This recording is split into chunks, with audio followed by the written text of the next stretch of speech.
Welcome to the Winning Wealth Podcast. Today we got myself, we got G Money. He just came up with that nickname 20 minutes ago, so we're going to start calling him that. Today we have a little bit more of a virtual setup. Usually I'm in the studio with Jeff. I'm down in Miami for a few months. Jeff's up in Wisconsin. And today we're talking about a case study of these deals. So we broke down two deals that we bought, added value to, and sold in less than 2 years. So broke down the numbers from how we found the deal, how we added value, to how we sold the deal. So I hope you find value out of this podcast and can gain some value to add into your own portfolio and your own real estate investing strategies. Tune in and listen to the episode. That's me in a nutshell. Maybe we do that. I don't think we're that close.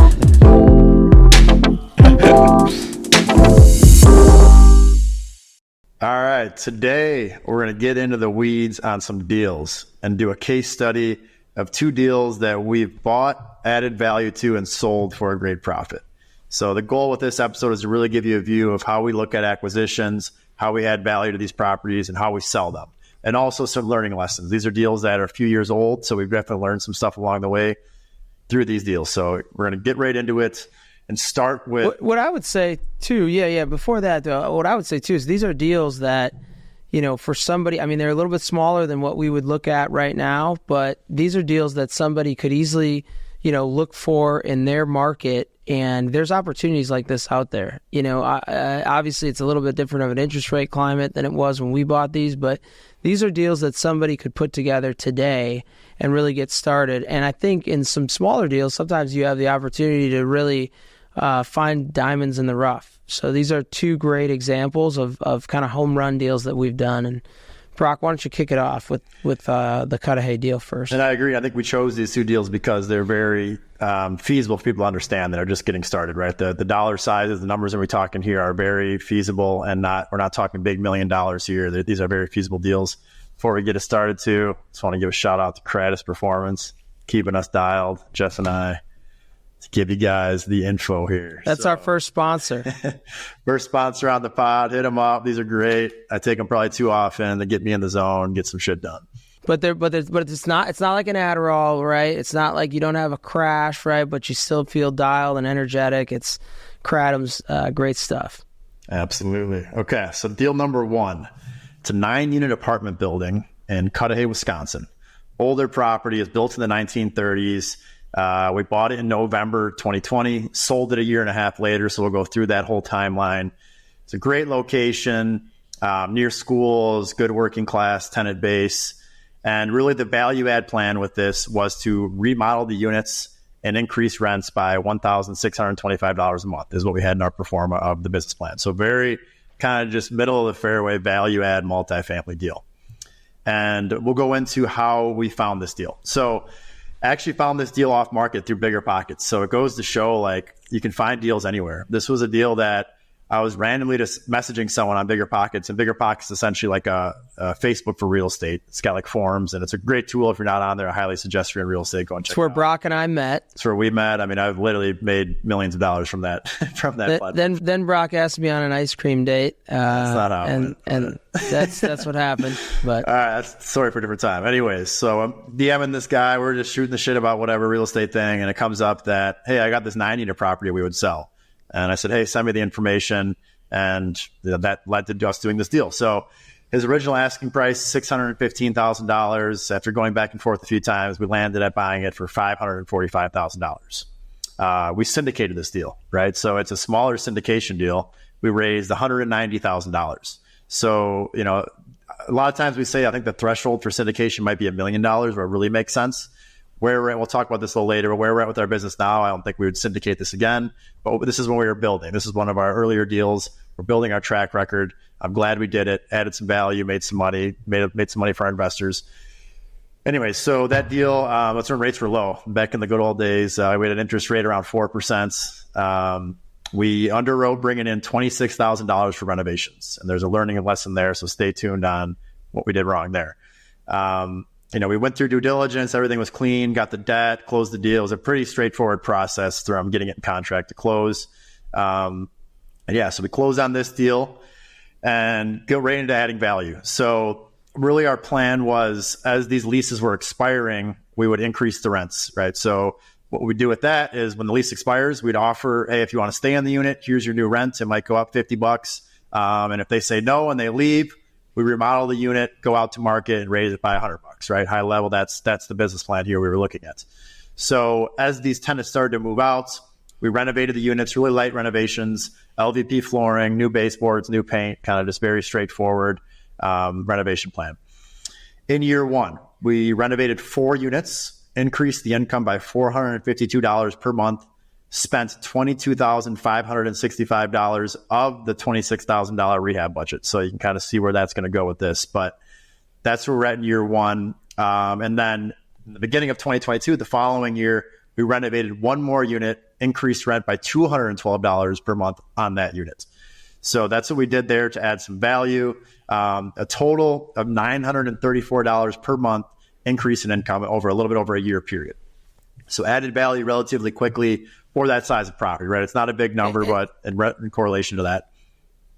And let's talk through just for the listeners. So when we talk about adding and increasing the NOI by $934 a month, divide that by the cap rate that we were assuming, because this is a huge calculation. We just talked with it on a podcast earlier with Robert Martinez, Apartment Rockstar. But this is something that I think people don't, if you're not in real estate, you really don't understand the correlation as much between the increase in NOI and every dollar that increases in net operating income of a property to how that translates to the increase in value of a property.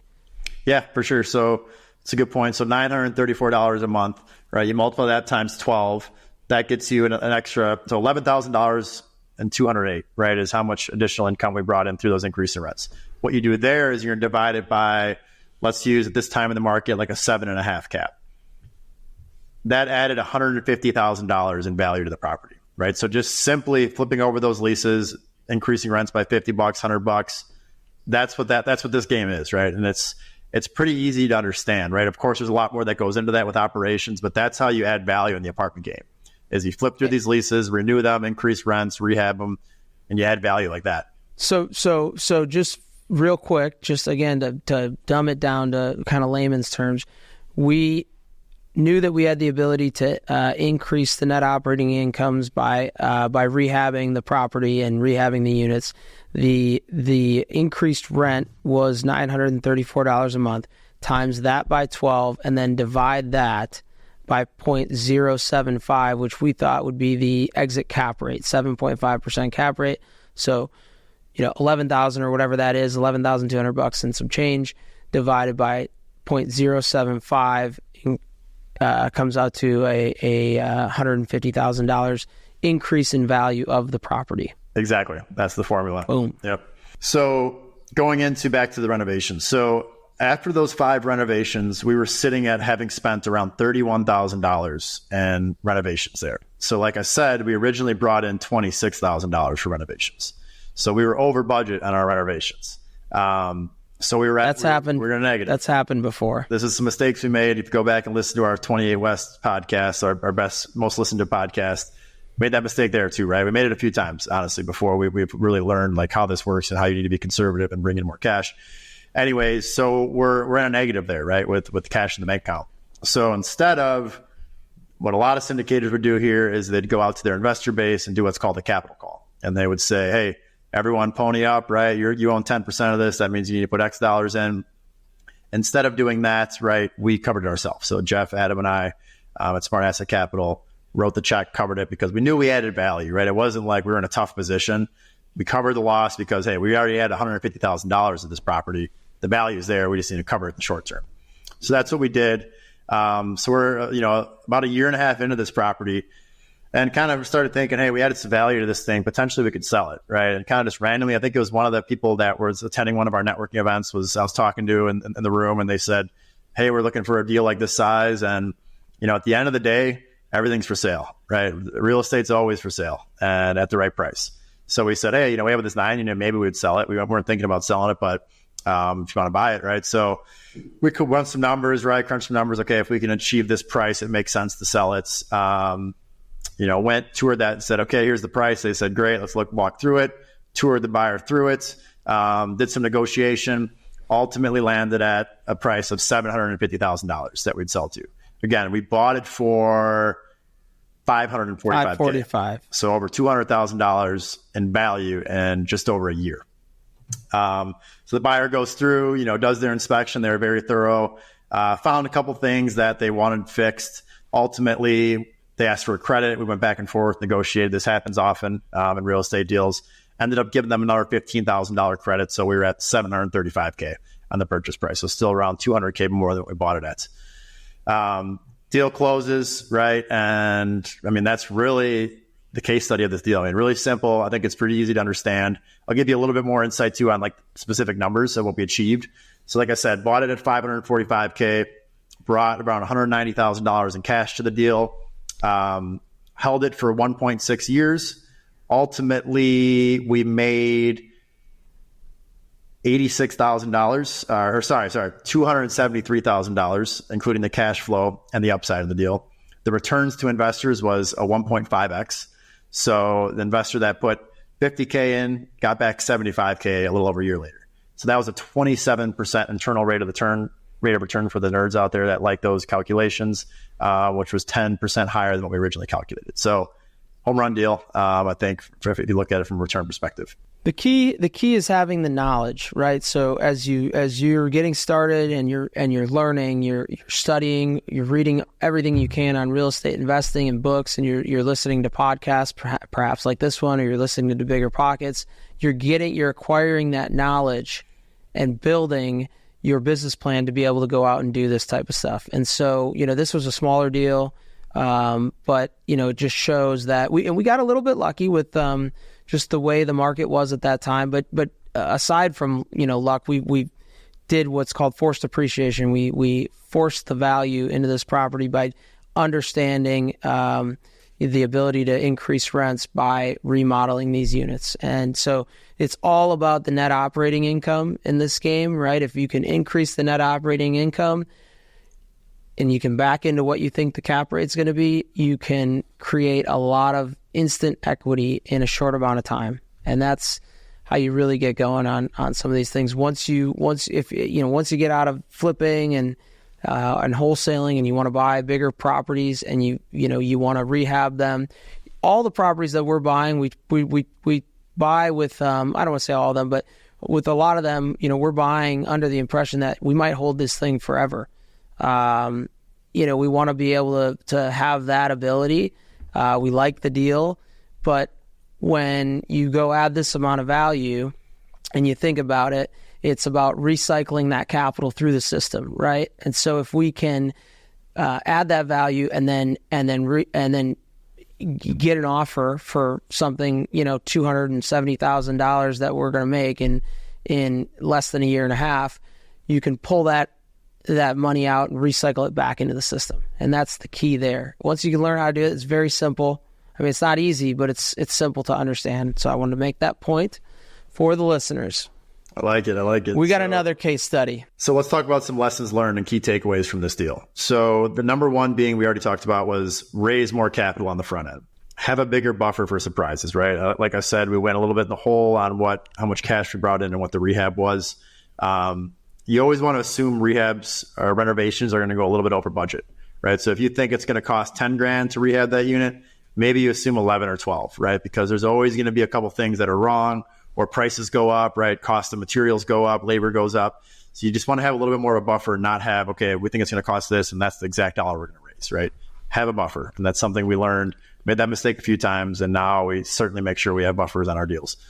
Touched on this in the beginning too. I think, this deal might, if we look at it from our perspective where we're at now, in our mind now, is it might have been a little bit too small to syndicate. But at that time, I still think if syndication is something where you want to gain that experience of partnering with other investors, bringing outside capital in to buy deals, I think it makes sense to do a deal like this, right? You're not going to get rich off this deal, but it builds your track record. Right now, we have this.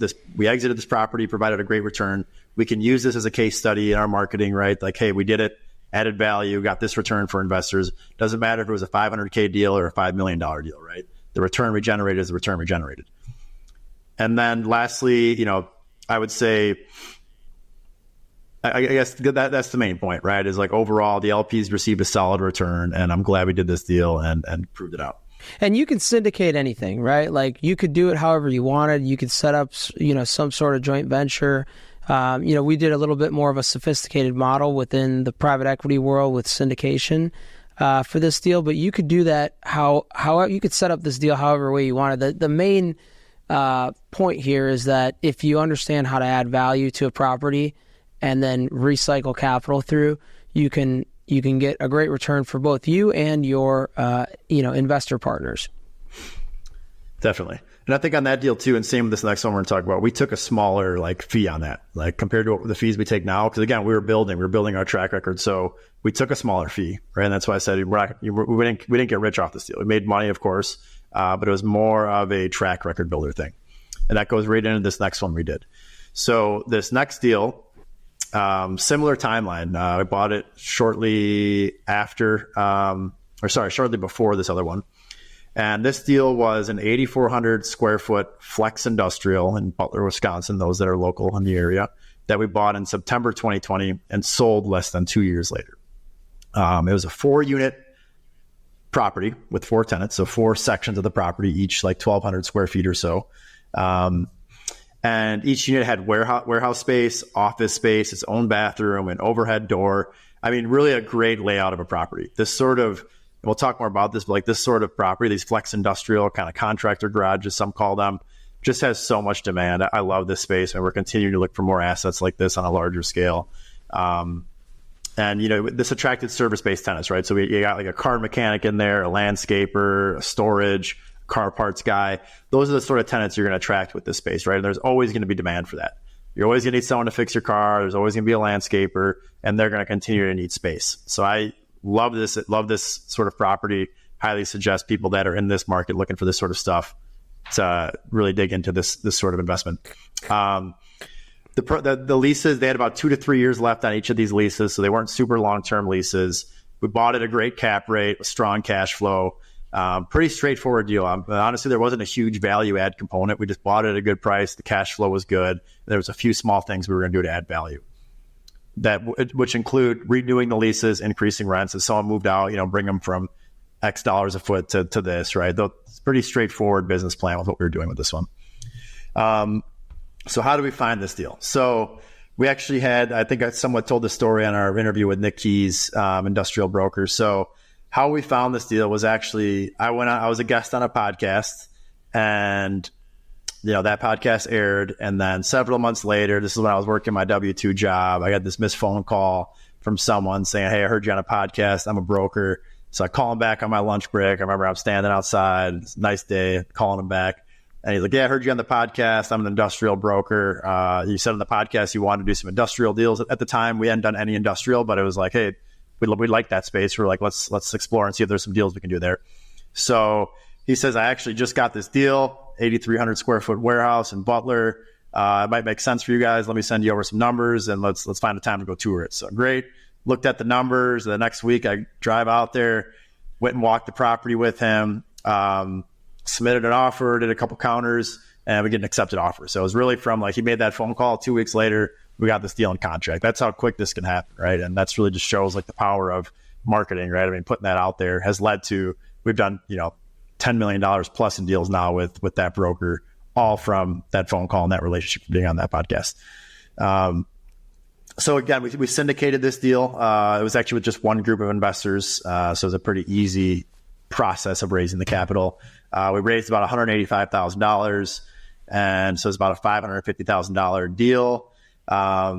Went through due diligence, did our inspection, everything checked out. Again, this is when rates were in the 3% range now. So back in the good old days again. I mean, let's see if rates go back down that low again. I don't know. That'd be awesome. Doubt it, but yeah. And you know what? The thing that I would make, the point that I would make on this is there's opportunities in any interest rate climate. These are 2 deals that we've bought, at low interest rates, right? That we were able to add some value to or get some market appreciation as well.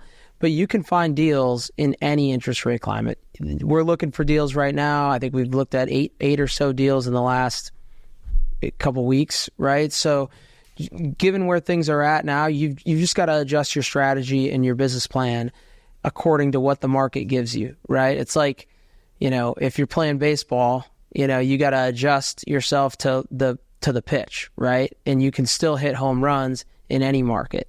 Absolutely. So year one, we buy this, and we hit in year one, our cash on cash return was 3 times higher than we projected. So we were much more conservative on the underwriting in this one. And just the cash flow was amazing. We were like at 15% plus year one cash flow. So deal's going great. Not much really happened. I mean, there was like one tenant that subleased the space, minimal CapEx. I think we put like $5,000 into some roof patching. So not really much of a story on adding value to this property, honestly. The one thing to note was one learning lesson with this is when you're dealing with that sort of tenant base, right, kind of those contractor garages, is sometimes collections aren't the smoothest, right? On a lot of our properties now, we have, one big business that rents one big warehouse. Their rent comes in on the first of each month like clockwork.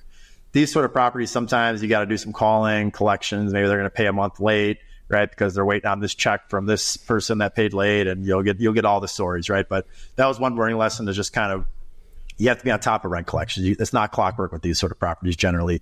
And you really have to make sure rent's coming in and stay on top of it. So, fast forward again, a little over a year, and with really the market appreciation with this one. I mean, like I said, I don't think we didn't really do too much to add value to it. We kind of were just collecting cash flow and sitting back. And we get a call from the same broker, from Nick, saying, hey, I got a guy that loves this location. He's got some 1031 money. Would you guys consider selling this? And like I said, everything's for sale at the right price. Crunch some numbers. We would sell it for this price, right? So tell them the price. They accepted that price like right away. Came, toured the property. We kind of debated for a little bit. Does it make sense to hold this for a while longer, flip through some of these leases? Maybe it's worth another $100,000 5 years from now. But again, as you look at the internal rate of return, the time weighted return, it makes sense, right? And I'll talk about what returns we achieved, but it was a home run return. So it's like, hey, take some, pull some cash out, roll it into the next deal. That's the game, right? So we decided to sell. Pretty quick and easy sale. I mean, these guys came in, they had 1031 money, closed like in like 45 days or something. And, so sold the deal. So 1.75 years is how long we owned it. We bought it in September 2020, sold it in June 2022. Again, $550,000 deal. Sold it for $785,000. So ended up making $308,000 on that deal. Between cash flow and upside after the sale. Actually, with cash flow was $350K. That's it. Okay. So, Yep.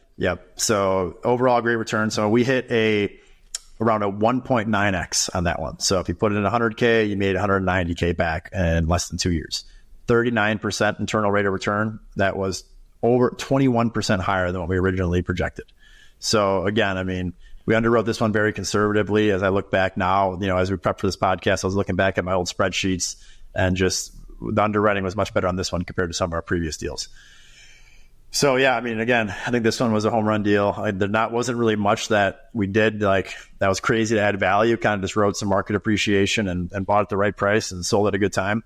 And that's really one of the key takeaways I would take from this is sometimes you get lucky, right? Sometimes the market just works in your favor. You don't want to bank on that, of course. Like in the underwriting, you never want to bank on, the market's going to go up and I'm going to sell it for this cap rate that's much lower than what I bought it at.